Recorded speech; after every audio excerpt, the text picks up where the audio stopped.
Assalamualaikum warahmatullahi wabarakatuh.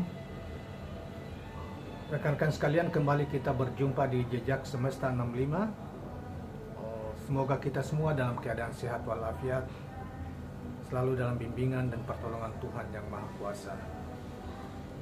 Kawan-kawan sekalian, kali ini kembali kita mengemukakan satu berita yang kita ambil dari ABW, portal ABW News, tanggal 7 Februari 2023. Judulnya Demokrat _2 banyak tokoh cemas jika Anies Baswedan jadi presiden. Kawan-kawan sekalian, baiklah kita langsung bacakan dulu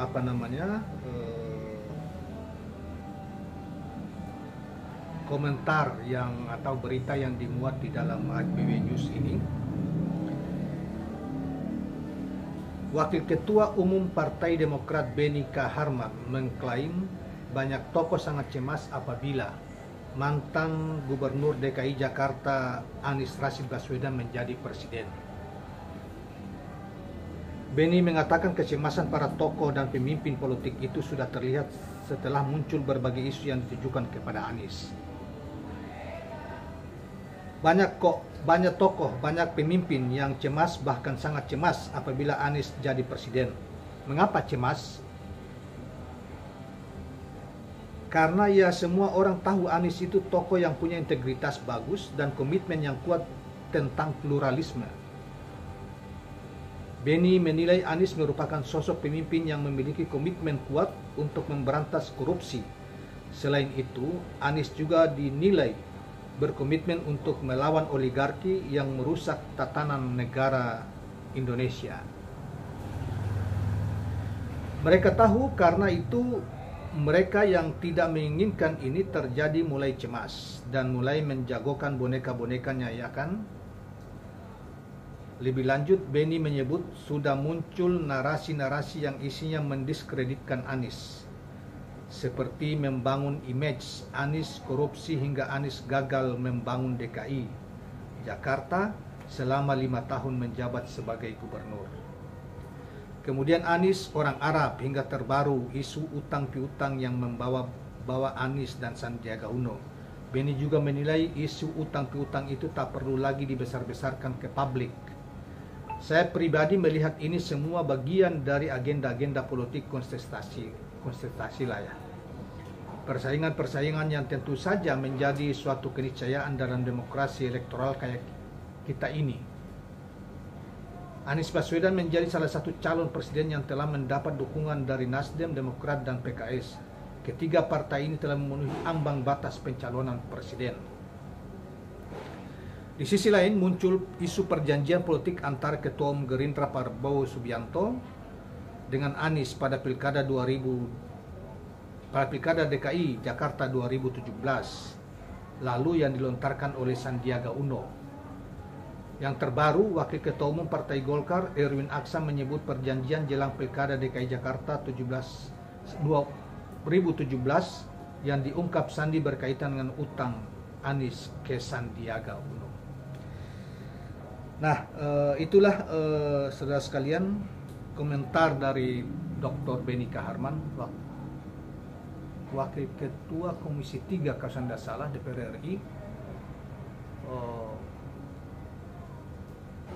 yang telah kita bacakan dan kita sampaikan tadi tentang beberapa isu. Dia melihat bahwa apa yang selama ini belakangan terakhir ini terjadi, misalnya pengungkapan perjanjian politik antara Prabowo dengan Anies, kemudian tambah oleh Erwin Aksa mengungkap bahwa ada utang piutang antara Sandi dengan Anies sebanyak 50, yang kemudian hari-hari ini kan sudah banyak dibahas di televisi, terbuka betul, kemudian saling bantah ya. Timnya Anies terutama mengatakan ya itu kan memang ada perjanjian, tapi kan itu sudah selesai.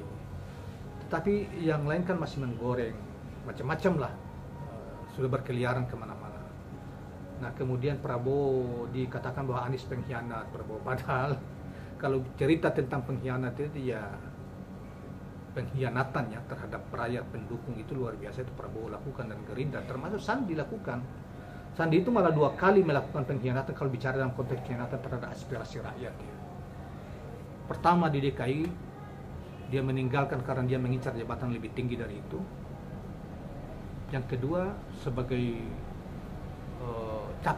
cawapresnya itu, kemudian mereka berdua belum selesai mata air pendukung itu kering, mereka berdua kemudian bergabung dengan pemerintah Jokowi dengan alasan bahwa ini demi persatuan. Nah, setelah itu mau kosong semua itu sebetulnya itu. Bohong semua itu. Nah, itu cuma narasi yang sengaja diciptakan supaya jangan kasar aja berbalik bahwa ini demi kepentingan bangsa, demi kepentingan persatuan. Mana ada kontestasi itu selalu saja pertandingan orang bola dengan bola aja di mata, tetap saja setelah itu untuk kok ini pilpres orang hanya menyalurkan suara gitu. Tapi itu memang itulah tabiat ya sebetulnya. Tapi kemudian tabiat ini dicoba dilengketkan kepada yang lain gitu, misalnya Anies ya. Nah, inilah dinamikanya. Jadi sebetulnya pengkhianat terbesar di kita itu bukan yang akhirnya orang kemudian mengecam mengatakan yang khianat belum air mata kering para pendukung ini tinggalkan dikhianati oleh Prabowo dan Sandi ya mereka. Dan hingga hari ini ya kemudian sampai di sana mereka memuja-muja kompetitornya. Karena itu di beberapa tempat kita mengatakan ya kalau begini caranya ngapain dia calon sebagai capres itu loh. Kenapa tidak dari awal saja kalau ada ruang dia berkoalisi dengan Pak Jokowi dan dia jadi wapresnya Pak Jokowi? Atau tidak orang lain lah yang maju? Kalian percaya nggak kali ini? Dulu ya. Nah, kemudian seakan-akan ada perjanjian di 2019 itu, Anies itu seakan-akan dikunci. Boleh kita dukung ente, tapi ente tidak boleh jadi calon presiden sepanjang saya calon presiden. Tidak mungkin lah, jangankan Anies, kalau saya pun tidak mau. Sekali aja 2019 setelah itu. Dan lagi juga norak gitu loh perjanjian, kalau itu yang dimaksud itu. Andi Rosadi ini politisi yang norak gitu menurut saya. Yang seakan-akan kami berdarah-darah mendukung DKI gubernur Anies, kemudian kami ditinggal begitu saja. Lah kalau orang kemudian flashback melihat bahwa kami berdarah-darah mendukung Pak Prabowo gitu ya, sampai memang kalau itu berdarah-darah benar, dan bahkan itu para demonstran mendukung Prabowo itu di depan Sarina macam, ada yang mati loh kalau saya nggak salah, tangkapin di mana-mana. Belum selesai air mata itu ini ditinggal sama Prabowo dengan Sandi, tinggal lari bergabung dengan Prabowo. Mestinya Gerindra itu malu luar biasa itu loh, kemudian mengaitkan ini dengan soal ini. Kemudian utang piutang, kan ini perjanjiannya banyak saksi. Ya Allah. Jadi siapa Sandiaga Uno ya mau coba untuk mengeles, tetapi orang semua tahu jejak rekamnya bagaimana mengkhianati para pendukung-pendukung, baik pendukung DKI maupun pendukung di. Karena itu cara-cara untuk menghambat Anies ini ketakutan benar apa yang dibilang oleh Benika Harman.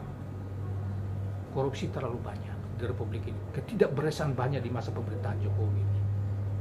Ini yang mungkin dikhawatirkan, terutama mereka-mereka yang selama ini bergelut dengan bisnis gelap di belakang pemerintahan ini misalnya, atau oligarki ekonomi, soal judi, narkoba dan macam-macam itu.